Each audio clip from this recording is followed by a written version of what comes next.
talk about like narcissistic abuse, you know, just totally a secret. No one knows that you're feeling this way.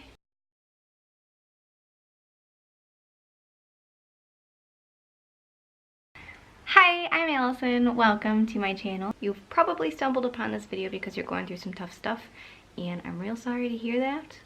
I hope that everything is okay, that you're okay, and I hope that you know that things will get better. First, I'll tell you a little bit about what's going on with me. Feel free to share what's going on with you in the comments down below. We can get to know each other. Today, I am sharing why I went no contact with my narcissistic mother.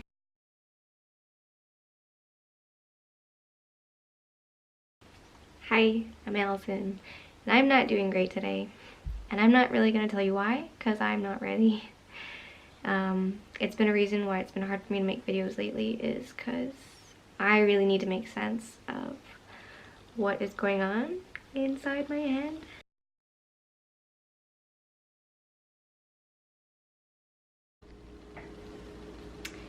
Hey guys, I'm Allison, and I'm having a hell of a hard time filming a video for you today. So this is it. This is gonna be the video, cause I cannot. I just gotta do it. I just gotta make a video. And today I'm gonna tell you why I'm having a hard time, and tell you that I'm having a hard time. I am having internal battles of self-criticism and intense confusion. And so before getting into all the good stuff, I want to tell you that there's no end goal. We're not striving for perfection. I'm not advocating perfection. I'm advocating progress and self-improvement, self-acceptance, and self-love. So if you're having a hard time lately or ever, know that that happens, and it's totally normal, totally okay, and you're gonna continue to ebb and flow through good times and bad times for the rest of forever. Aim for progress, not some perfect end goal. Just gonna decline that. Okay, this is what's on the agenda today. Aim for progress, not an end goal. Next up is compassion for external, but not for myself when I'm uncertain and self-sabotaging. So, this all begins a year ago when I started my YouTube journey, and I made a video called Going No Contact with Narcissistic Mother, a video that maybe you found me through. And I was in a place where I thought I had found the answer, and I really kind of did. I was in this really confused place, and this made so much sense. I found adult-child syndrome, which even more than narcissism, connected a lot of dots about myself. It gave me answers. The laundry list, if you haven't read it, read it. But in the last year, I have completely changed since that major realization. I think that's to be accepted. Hold on. I am really sweaty. Got a sweaty upper lip happening. I've completely changed. So people are still viewing that video. And it's true, you know? We're fluid beings. So that was truth a year ago, and it is to an extent now, but I've also now found total compassion for my mom.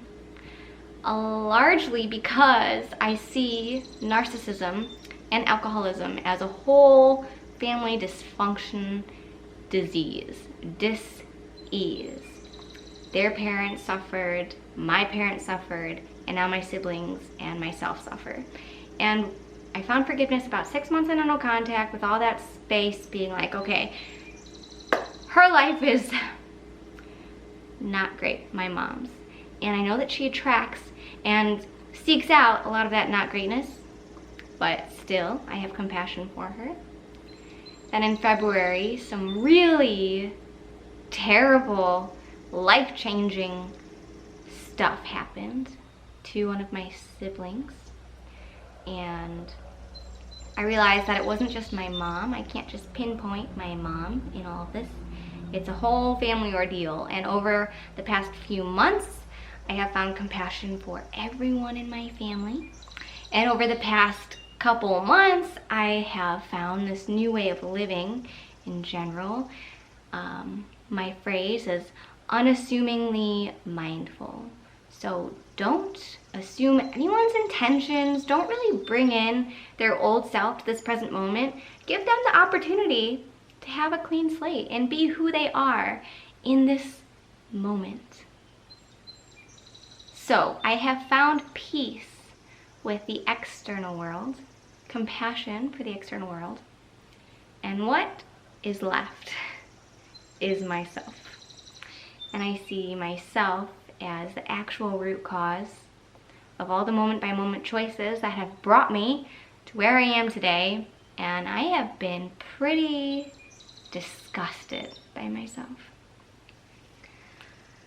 So, first of all, I'm super uncertain of my life. I've forgotten so much, so many of the details, and I think I still kind of continue to forget on purpose to protect myself.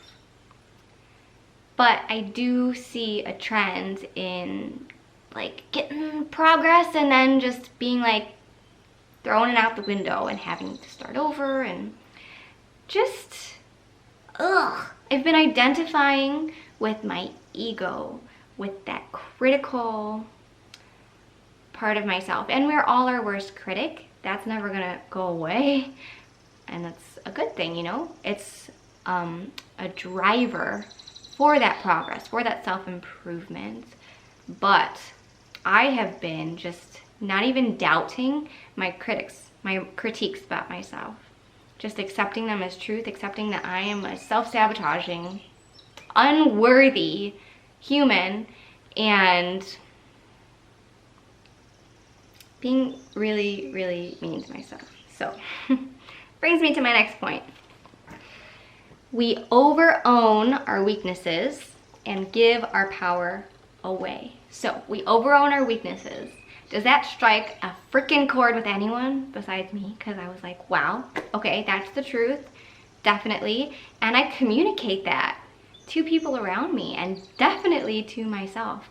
I don't give myself credit when I'm like witty and cool, but I'm like, oh my god, I can't express myself when I turn on the camera and try to film a video, which I've done, by the way, dozens of times. I can't get it out, and it's because I've changed. And while I'm being unassumingly mindful, giving everyone else a fresh slate, I'm not doing that for myself. I'm not allowing myself to transform. I'm being really hard on myself. And give our power away. When we communicate with others, we like fidget, or we let them talk, or we compliment and validate them. We give away our power. And we learned at some point that that's what's best for us. It's easier, it's safer to validate our narcissistic parents, make sure that they feel like they're right, and deny our truth and accommodate to protect ourselves. So, I hope that you got what you wanted to get out of that point, because I'm just going to move on to my next one because I can't think of what else I wanted to say about it, and having a hard time filming, so I'm just gonna get it out, guys. By the way, a lot of you have commented really kind things saying that I'm helping you so much, and it just means the world to me. It's like, it's really, really nice, and I'm glad that I can be that for you guys, and that we're all into this, that we're all in this together. I really believe that, because there's so many people around me that just don't understand, but then there's you, and you get it, and I get you.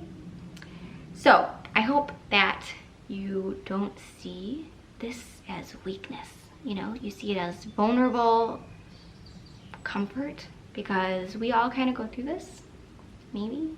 I don't know, I have this teacher right now, this teacher in my life that is so self-confident, and I'm like, oh my god, you know. So maybe you guys don't get this, but I, as a lost child, you know, just always like put myself last, and I don't know, just in my head I'm just really mean to myself. So there's that. Next thing, I guess that was a good segue. If we want everything to be okay, we have to be okay with everything, including ourselves. Which I just thought was a nice quote. I have become okay with everything. My cat is looking at me. He's like, who are you talking to? Why are you always spending time talking to you and not to me, who's here in person? Okay, that's my feral voice. I like that quote. I have become okay with everything except for myself. And that's just hard. It's really hard for me. And I think that to be okay with myself, I have to change. And then I lie to myself and I say I'm gonna change and then I don't. So I think the real key is being okay with myself now as I am. So the next thing I say is we learned ourselves to be not good enough, to deny our true selves and accommodate. So when we validated our moms or dads and we made them feel okay, made them feel right and heard, oftentimes it's because when we didn't do that, we were raged on. When we disagreed, we were dismissed, you know? When we were our true selves, we weren't good enough. So we learned to be something else. That was the truth about me. I don't even know who I was. I didn't even know who I was until very recently. I totally lost myself. Still don't think I'm good enough, but it's a work in progress. We are fluid, we are evolving and resilient, and must find self-love. Ain't that the truth? That's like my vibe on this channel. We must find self-love. Live intentionally and cut yourself some slack. So, be okay with right now. Don't focus on the end goal tomorrow, a month from now, a year from now. Focus on now. And what choice are you making right now? Right now, I am choosing to not edit this video and just put it out there and let you guys know that I am kind of jumbled. But that is an intentional choice that I think is gonna be for the best. I need to practice expressing myself because I have had this blockage. And I think a big reason why is, shit, I have no battery. I guess that'll have to come in another video. And the last thing is that you're doing great. Take a deep breath and remind yourself that we're all doing the best I can. Words are hard. You're doing a great job and I freaking believe in you. I did it. Peace out. I'll talk to you soon. Oh my God. Thanks for watching.